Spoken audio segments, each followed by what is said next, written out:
ኢትዮጵያ ሆነ ግዕዝ አለማወቅህ ራሱ እኮ ስተት ነው። ስተት እኮ ነው። ማወቅ ምን ችግር አለው? ስለየቱ ድግምት ነው የምታወሩት እናንተ ድግምታሞች ማለት ነው። ድግምት የሚል ሰው ድግምት የሚያደርግ ሰው ነው። ሴጣን የሚል ሰው ሴጣን የሆነ ሰው ነው። መተት የሚያወራ መተተኛ ሰው ነው። እኔ እኮ ሰላማዊ ሰልፍ ሳይ ምንድነው ብያለሁኝ እኮ። እኔ እኮ መንግስት ጋር ነው ችግሩ ምንድነው ብያለሁ። አያለው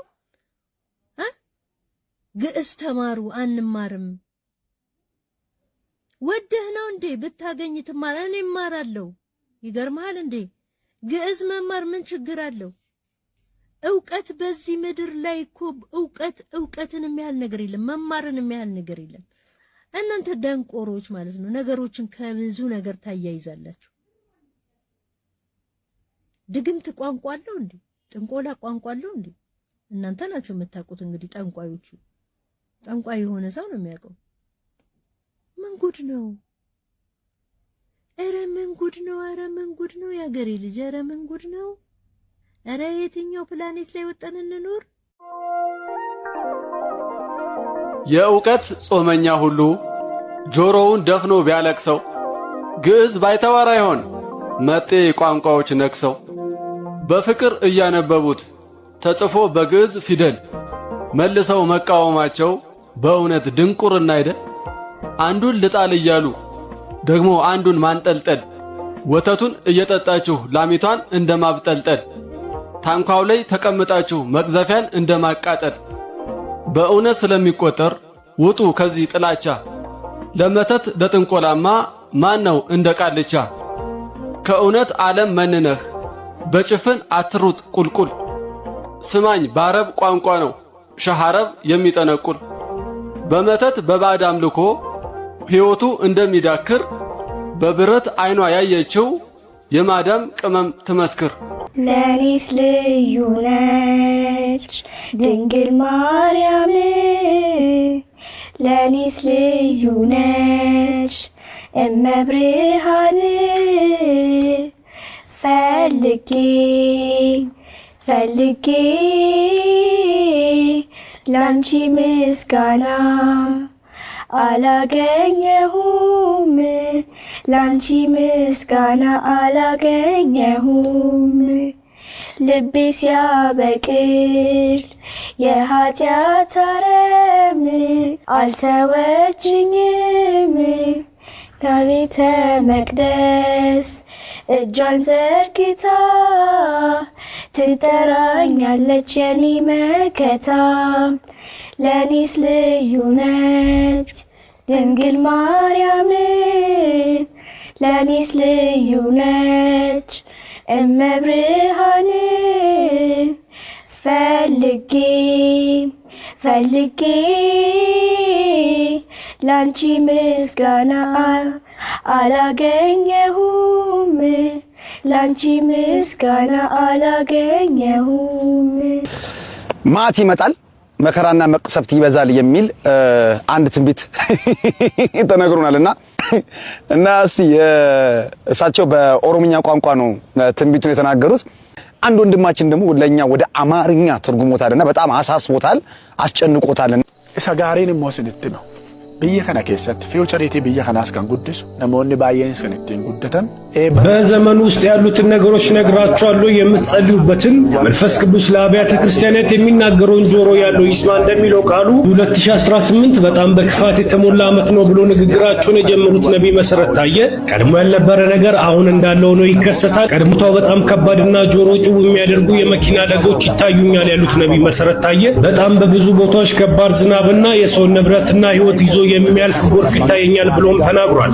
በየቦታው አሁንም ራባ ይቻለው በአንዳንድ ቦታዎችም የመሬት መንቀጥቀጥ እዚህ ሀገር ውስጥ አንዱ ለቦታ ይቻለው ብሎ የተናገሩት ነብይ መሰረት ታየ እግዚኦ እግዚኦ ነው እንግዲህ አርግብን እኔ ምለው ማለት ነው።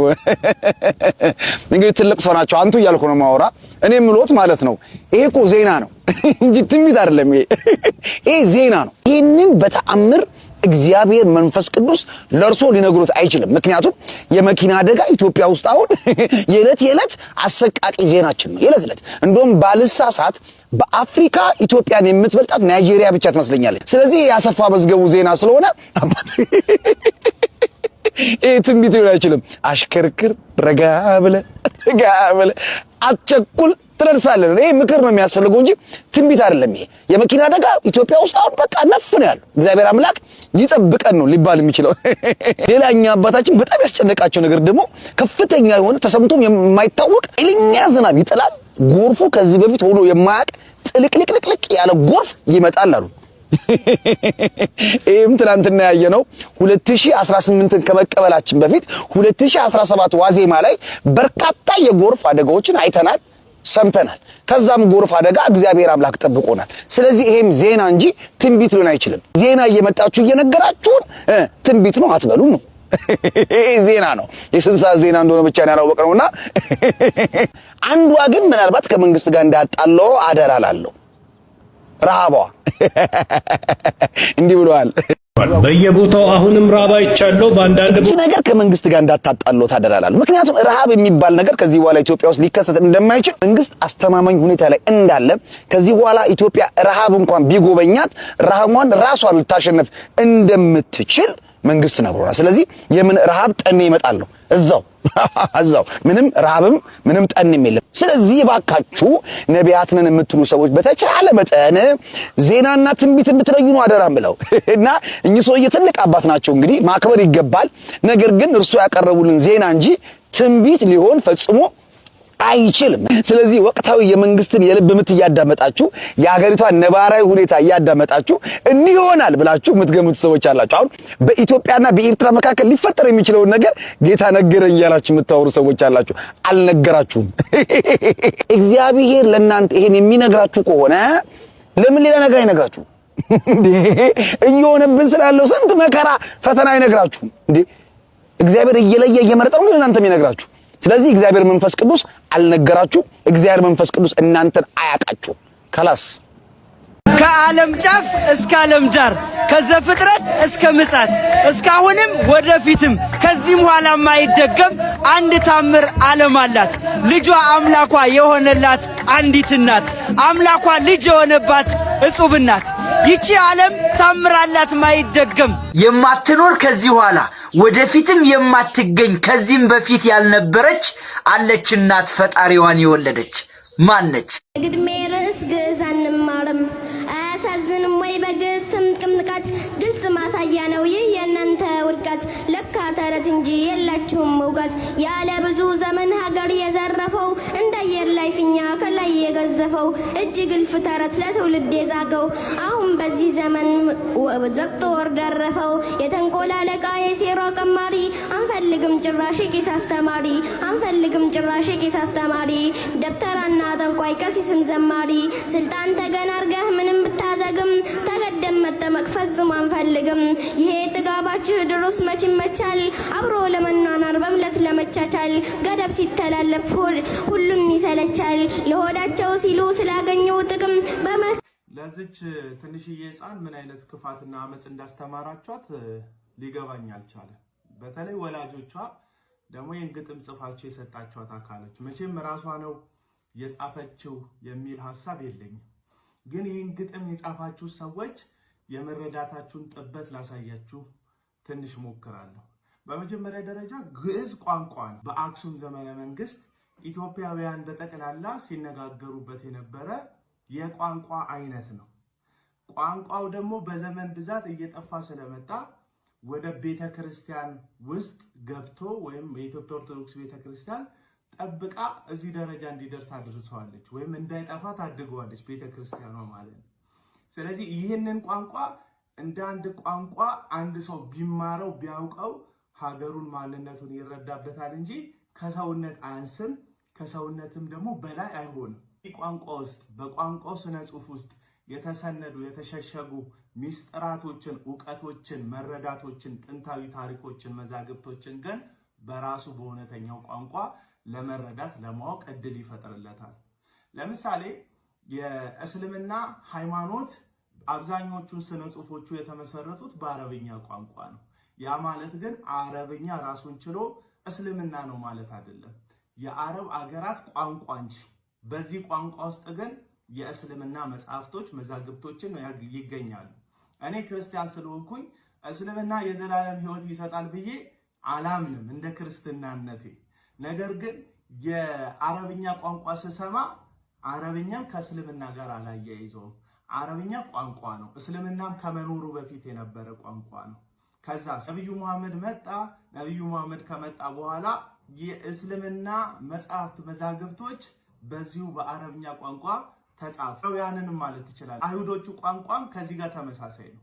ለምሳሌ ጥንታውያን አይሁዳውያን የትንቢት መጽሐፍቶችን የተለያዩ መጽሐፍቶችን የጻፉት በዕብራይስጥ ነው። ከዛ በአርማይክ ጽፈውታል። ከዛ በግሪክ ጽፈውታል። ይሄ ማለት ግን በቋንቋ መልእክታቸውን አስተላለፉ፣ መልእክታቸውን ለዚህ ዘመን አቀበሉ ማለት እንጂ አርማይክ፣ ዕብራይስጥ ወይም ደግሞ ግሪክ ክርስትና ነው ማለት አይደለም። ግሪክ ራሱን ችሎ ቋንቋ ነው፣ ግን አብዛኛውን የአዲስ ኪዳን መጽሐፍት የተጻፉት በግሪክ ቋንቋ ነው።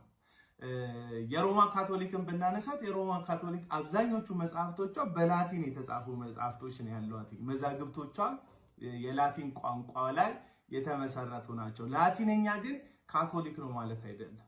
ልክ እንደዚሁ ግዕዝ የኦርቶዶክስ ቤተክርስቲያን ብዙ መዛግብትን የያዘ ከመጥፋትም ደግሞ የታደገች የኦርቶዶክስ ቤተክርስቲያን ብትሆንም ራሱን ችሎ ግን ግዕዝ ማለት ክርስትና ማለት አይደለም። ራሱን የቻለ ቋንቋ ነው። በዚህን ያህል ደረጃ ግን ጠባችሁና ወርዳችሁ ቋንቋን እነዚህ ልጆች ከቤተ ክርስቲያን ጋር ሰፍተው እንዲያስቡ የቋንቋ ግጥሟ ውስጥ ልጅቷ እየተናገረች ያለችው ነገር እጅግ በጣም ጸያፍ ነው። ድግምት መተት ምናምን ትላለች። ከግዕዝ ጋር የተያዘ አይደለም ድግምትና መተት። በነገራችን ላይ አሁን በጣም ፖፑላር በሆኑት በእንግሊዘኛ ቋንቋ መተት አለ፣ ድግምት አለ፣ ብላክ ማጂክ አለ። ከቋንቋ ጋር የተያዘ ጉዳይ አይደለም። ሁልጊዜ ክፋት በሁሉም ሀገር ቋንቋ በሁሉም ሀገር ንግግር ውስጥ ይኖራል። ለምሳሌ አሁን የምንነጋገርበት አማርኛ ራሱ የተወለደው ከግዕዝ ቋንቋ ውስጥ እንደሆነ ማሰብ አለባችሁ። ስለዚህ አሁን አማርኛ ስለተናገርኩ አማርኛ ከሆነ እምነት ጋር ከሆነ ነገር ጋር ሰፍቶ ያንን እምነት ለማዋረድ ያንን እምነት ለማንቋሸሽ በዚህን ያክል ደረጃ ህፃናትን ተንኮል ማጥመቅ ትክክል ነው ብዬ አላስብም። ግዕዝን የኔ ልጆች እንዲማሩ ፈልጋለሁ። እኔ ኦርቶዶክስ ቤተክርስቲያን ምእመን አባልም አይደለሁም፣ ግን እንዲማሩ ፈልጋለሁ። አንድ ቋንቋ ስለሆነ ማለት ነው። አረበኛ ቢችሉ ልጆቼ ደስ ይለኛል። አረብኛ እንዲችሉ ስፈልግ ግን ሙስሊም እንዲሆኑ ፈልጋለሁ ማለት አይደለም። ስለዚህ በጣም ክፉ የዚህ ዓለም ሐሳብ ወደ ሀገራችን እየገባ ነው። በብሔር ሞክረው አልጣሉንም፣ በፖለቲካ ሞክረው አልጣሉንም። አሁን በሃይማኖት ሊያባሉን የሚፈልጉ ስውር ኃይሎች ከኋላ ያሉ ይመስለኛል። ሙስሊሙ ኦርቶዶክሱን፣ ፕሮቴስታንቱ ኦርቶዶክሱን፣ ሙስሊሙን፣ ኦርቶዶክሱ ሙስሊሙና ፕሮቴስታንቱ ላይ እንዲነሳ ሌሎቹም ሃይማኖቶች እርስ በርስ በአይነ ቁራኛ እንዲጣሉና ተከባብሮ የመኖር ሚስጥራቸውን አፈርሰው እንዲባሉ የተፈለገ ክፉ ሴራ ያለ ይመስለኛል። ስለዚህ ይህንን ቪዲዮ የምታዩ የትኛውም እምነት ተከታይ ሰዎች በብልጠት በብልሃት ይህንን ክፉ ዘመን እንድታልፉ ለልጆቻችሁ የሚኖርባት አገር ሰርታችሁ እንድታልፉ ጌታ ክርስቶስ ኢየሱስ እስኪመጣ ድረስ ዳግም የእግዚአብሔር ልጅ በክብር እስኪገለጥ ድረስ ሁላችንም በሰላም የምንኖርበትን ሀገር ከኛ አንጻር ልንመሰርት ልንፈጥር ይገባል ብዬ አስባለሁ። በዚህ ደረጃ ፕሮቴስታንት ኦርቶዶክስን ሊያከብር፣ ኦርቶዶክስ ፕሮቴስታንት ሙስሊሙን ሊያከብር፣ እንዲሁም ሙስሊሙ ኦርቶዶክሱንም ፕሮቴስታንቱንም ሌሎቹንም ሃይማኖት በስፋት ያሉትን እምነቶች እንድናከብር እንድንቀባበል ያስፈልጋል። በትምህርት እርስ በርስ መነጋገር፣ ሰላማዊ በሆነ መንገድ መወያየት በጣም የሰለጠነ ማህበረሰብ አንዱ መገለጫ ነው። ነገር ግን ቋንቋን ተገን አድርጎ የሆነ ሃይማኖትን ማዋረድ መምታት ግን ነገር ፍለጋ አመፀኝነት ነው።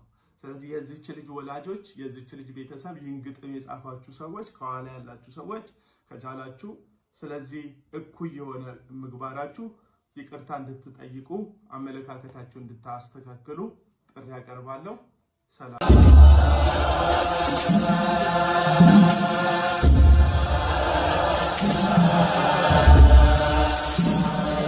ኢሬቻ የባዕድ አምልኮ ነው። ኢሬቻ የጥንቆላ ስርዓት ነው። ቁልቢ ገብርኤል ቦታው ሀገና ነው፣ አርዳጅላ ነው። የኦሮሞ የማምለኪያ ቦታ ነው። አሁን ገብርኤል ያደረገበት ቦታው ግን ስትል ለእኛ አርዳጅላ ነው፣ ሀገና ነው።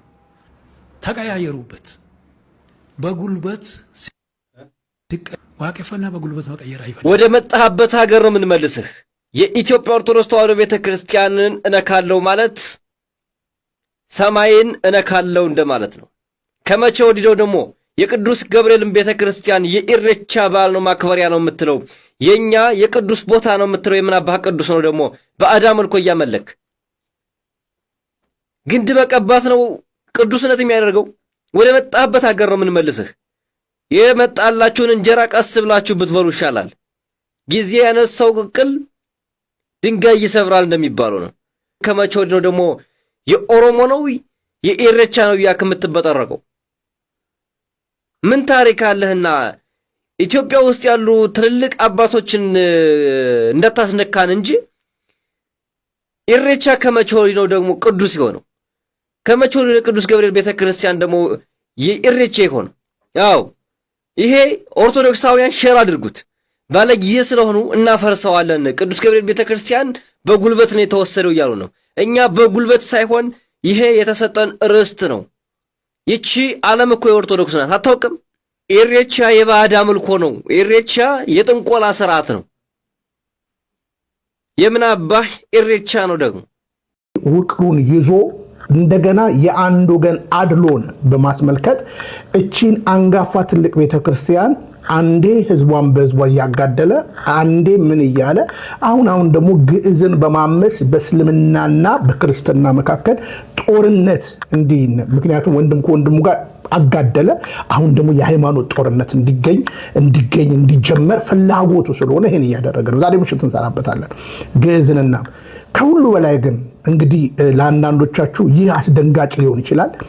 ለኢሬቻ 275 ሚሊዮን ብር ነው የተመደበው። በነገራችን ላይ እንግዲህ ከአዲስ አበባ ጅቡቲ ለምን ዓላማ እንደሆነ ባይታወቅም ምናልባት አቶ ሽመልስ ከዚህ በኋላ የሚቀጥለውን ኢሬቻ አሰብ ላይ እናከብራለን ብለው ነበር። ያ ስላልተሳካ ይመስለኛል ጅቡቲ ለ10,000 ሰው ደርሶ መልስ የበባቡር ነፃ እድል ሰጥተዋል። እና በደንብ ስሙኝ፣ አልፎ ተርፎ የህዝብ መገልገያ የሆነውን ለአንድ ጎጥና ለአንድ ብሔር ለኛ ለምን አልተመደበም? ለምሳሌ እንግዲህ ቀደምት ቤተክርስቲያን ነች አይደል? ቤተክርስቲያን እና ከሸገር ከአምስቱም በነፃ ባሶች እንዲሰሩ ብዙ ነገር ተወስኗል። ዛሬ ምሽት እውነተኛ ነገር ልንገራችሁ። የዛሬ 6-7 ዓመት የተናገርኩት ቃል ዛሬ ምንም ማላፈር ኦርቶዶክስ ማላፈር ኢትዮጵያዊ ሆኜ እቀመጣለሁ። ኢሬቻ ሃይማኖታዊ ውቅር አለው፣ ያም አጋንንታዊ ነው ብዬ ተናግሬያለሁ። ስለዚህ ሀገሪቱ በአጋንንት ልትወረር ነው። አንዳንድ ቦታ ላይ እንግዲህ በሚኒሶታ በአዲስ አበባ የሚደረጉ ነገሮች ያሳያቸዋለሁ። ደረቅ ዛፍ ቅቤ እየተለቀለቀ አለ። እርጥብ እንኳን ቢሆን ቢያንስ ሕክምና ካገኘ ብለን እናስባለን።